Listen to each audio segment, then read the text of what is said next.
Morning, आप देख रहे हैं जी न्यूज को। सुबह के बज चुके हैं 8। मैं निधि चतुर्वेदी आपके साथ और बड़ी खबर के साथ शुरुआत।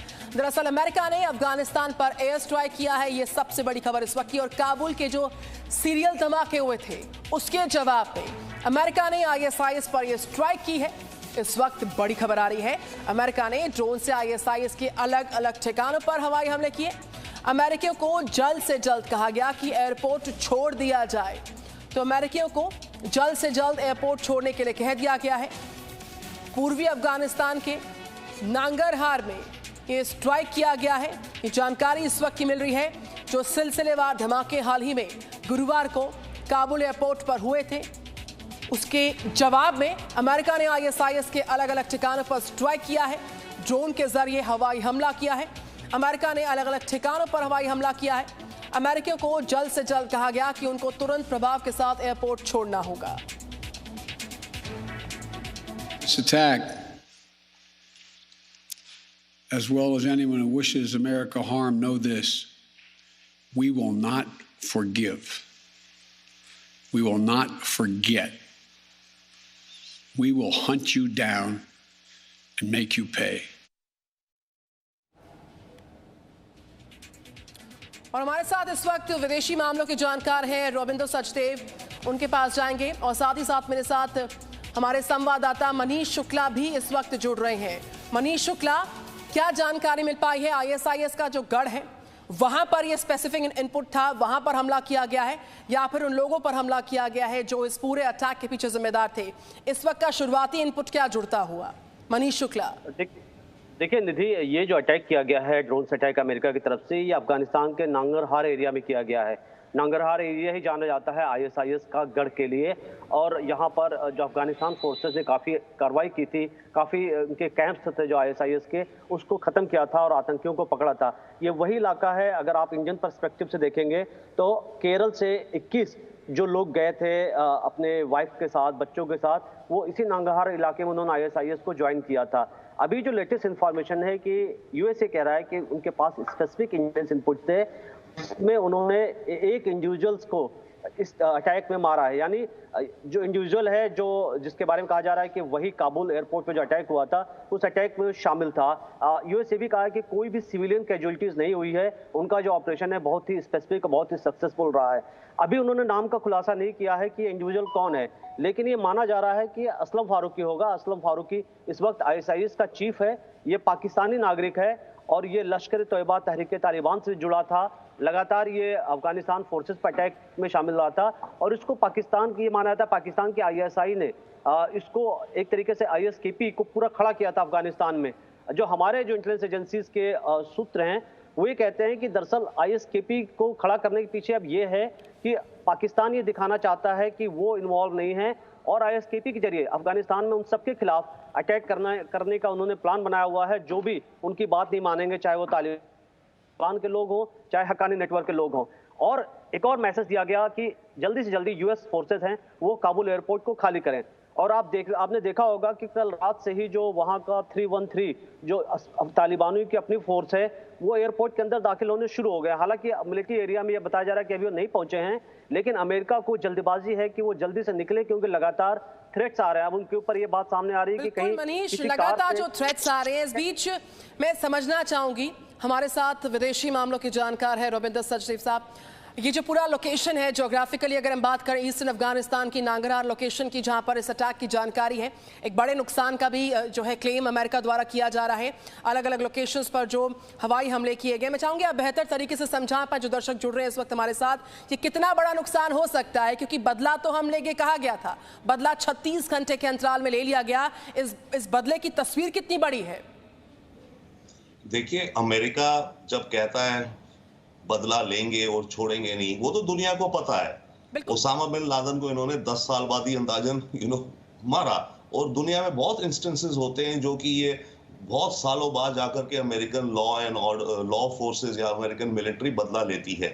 परंतु अगर बिग पिक्चर में देखें इसका कितना बड़ा इफेक्ट होगा, मेरे विचार से इसका ज्यादा इफेक्ट नहीं होगा। कुछ तो होगा डेफिनेटली, अब डिपेंड करेगा कितने लोगों को इन्होंने निकाला है।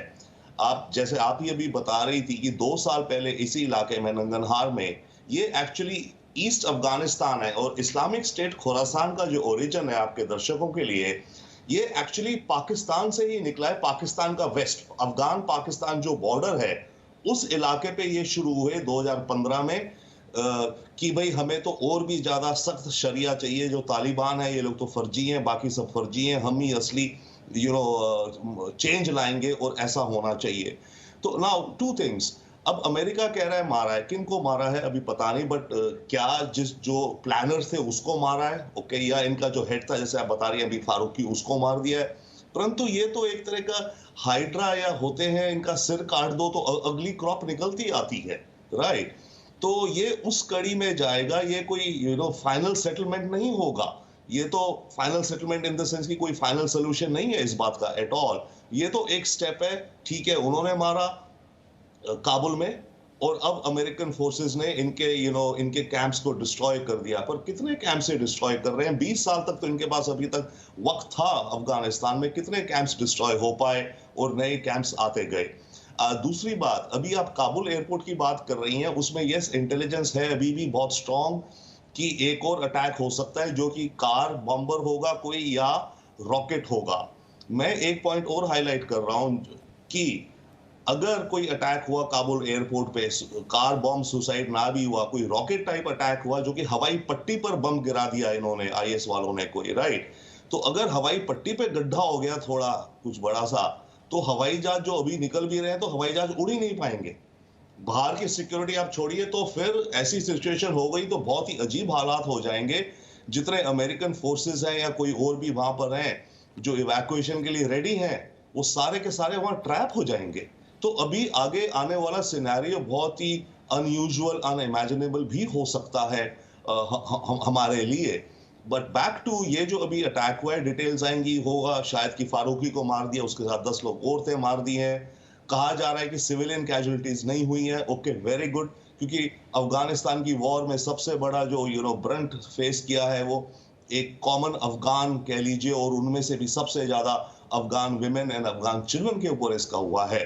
तो ये तो हमारे को नंबर्स दिखते हैं कि कुछ सिविलियन मर गए, जिसको मिलिट्री टर्म में कहा जाता है कोलैटरल। अजीब बात है आज की दुनिया में, देखिए जब लोग मरते हैं उनको ये नहीं कहते कि इतने लोग मर गए, कहते हैं कोलैटरल डैमेज इतना हुआ, राइट।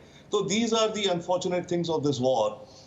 पर अभी कितने मारे गए वो डिटेल्स आएंगी, बट वंस अगेन जिनको भी मारा इन्होंने या कैंप्स डिस्ट्रॉय कर दिए, ये तो फैले हुए हैं, तो कितनों को निकालेंगे। रविंदर सचदेव, नुकसान कितना बड़ा हुआ है और उसको लेके क्या इनपुट्स आते हैं? आई थिंक मुझे लगता है उसके लिए कुछ इंतजार अभी करना होगा, लेकिन जो शुरुआती जानकारी है, जो क्लेम अमेरिका द्वारा किया जा रहा है कि बड़ा हमला चूंकि किया गया है, अलग अलग लोकेशंस पर किया गया है, और स्पेसिफिकली कितना नुकसान हुआ है उस इनपुट के इंतजार में हम भी। मनीष शुक्ला, आपके पास कोई जानकारी मिल पा रही? क्योंकि जो सरगना है ISIS का, उसके खात्मे का भी इनपुट साझा किया जा रहा है, उसको लेकर क्या पुष्ट इनपुट है, क्या पुष्ट जानकारी है, कोई जानकारी?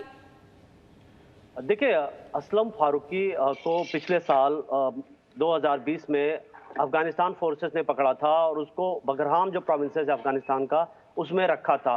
और पिछले साल अगर आप याद करें तो काबुल में हमारे गुरुद्वारा पर एक अटैक किया गया था और ये अटैक असलम फारूकी ने कराए थे और इसमें 25 लोग मारे गए थे। और इस अटैक का मकसद ये था कि हमारे डिप्लोमेट जो वहाँ विजिट करते थे उनको टारगेट किया जाए।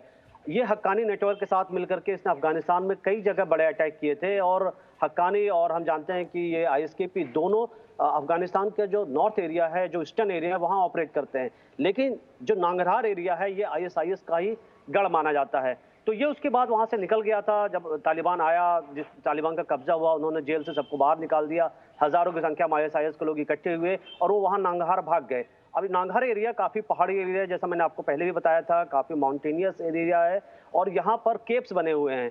तो यहाँ आप बहुत ज़्यादा सक्सेस नहीं होते अगर आप ऊपर से ड्रोन से आपने बम गिरा दिए। अब ये हो सकता है कि US सैटेलाइट के जरिए मॉनिटर कर रहा हो और असलम फारूकी को उन्होंने मूवमेंट को ट्रेस किया हो और उनको लगा हो कि असलम फारूकी ने ही ये पूरी प्लानिंग बनाई है, जाहिर तौर पर चीफ है, तो उसको उन्होंने मारा हो। तो अभी चूंकि जब तक पिक्चर रिलीज नहीं की जाती, जब तक वहाँ की ग्राउंड रियलिटी सामने नहीं आती, तो एग्जैक्ट सारी चीजें पता नहीं चल पाएंगी। लेकिन पेंटागन की तरफ से बात कही गई है कि हमने 1 इंडिविजुअल को टारगेट किया है जो वहां का जो प्लानर था काबुल एयरपोर्ट अटैक का, और हमने मनीष, उसको कुछ और मारा है। अपडेट्स आएंगी, मैं फिर से लौटूंगी आपके पास। बहुत शुक्रिया मनीष शुक्ला, आपका जी न्यूज संवाददाता मेरे साथ थे, और साथ ही साथ विदेशी मामलों की जानकार रविंद्र सचदेव साहब, मेनी थैंक्स टू यू। कुछ और इनपुट्स के लिए हम फिर से लौटेंगे आपके पास। पहले चेतावनी दी जाती है, फिर हमला किया जाता है, और कहा जा रहा है कि जो ISIS का जो प्रमुख है, जो सरगना है, उसको अभी खात्मा हो चुका है। इसके लिए भी इंतजार बाकी है, इसकी औपचारिकता के पूरे होने का।